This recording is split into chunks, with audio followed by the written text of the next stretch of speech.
na tafi. Ni ba ɗan siyasa bane mai waje, ko da kun ka ganni kun ka shigo da ni cikin motar ku na zuwa mai mun ka kama tafiya, an ganni da rigata, an ganni da motata, an ganni da gidana. Kamar yadda ni ma na gan ku da naku, kamar yadda na faɗa mitin ɗina na farko ofishin ka muke. Lokacin nan gaba nan ba shi da wani abu, ofishin nan naka daidai ne da rigarka babba da motarka. Ni ma haka na wanke. To don haka nan mene haƙƙina na faɗa, na ce yanzu ƙauyukanmu ni da inda nake wakilta kashi 60 cikin 100 ba sa hannun gwamnati yau.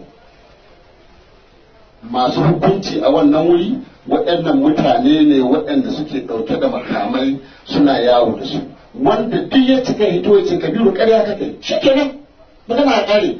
Wannan ba ina yi ba ne don in zubar da girman wani ko don in samu wani abu. Duk abin da Allah kai maɗa a daga yana.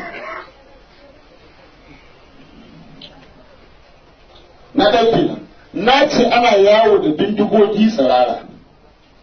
Gwamna ya hana mutane su kare kansu, wasu suna yawo da bindigogi automatic wanda babu wani mahaluki wanda ka iya baka lasin da yake su sai shugaban ƙasar Najeriya. Amma yau muna da su cikin jihar Zamfara ba adadi, ana yawo da su cikin kasuwa, cikin gidaje, cikin ko'ina. Mai girma ciyaman, ban taɓa jin kun kira gwamna ba ku ce ka kashe ƙungiyar sa kai, wanda alhamdulillah ba ya yiwa a bar mu mutane hukunci da hannunsu su ɗauka, bai yiwa. Daga ranar da aka haka nan to al'amari ya riga ya lalace, kowa kuma ya shiga uku. To amma in ka ce kar kai to ya kamata kowa kuma ka hana shi. To me an kai yanzu? Kuma sai Kabiru ya ci gaba da yin shiru saboda shi Kabiru yana tsoron wani. Allah nake tsoro dan na san shi gizan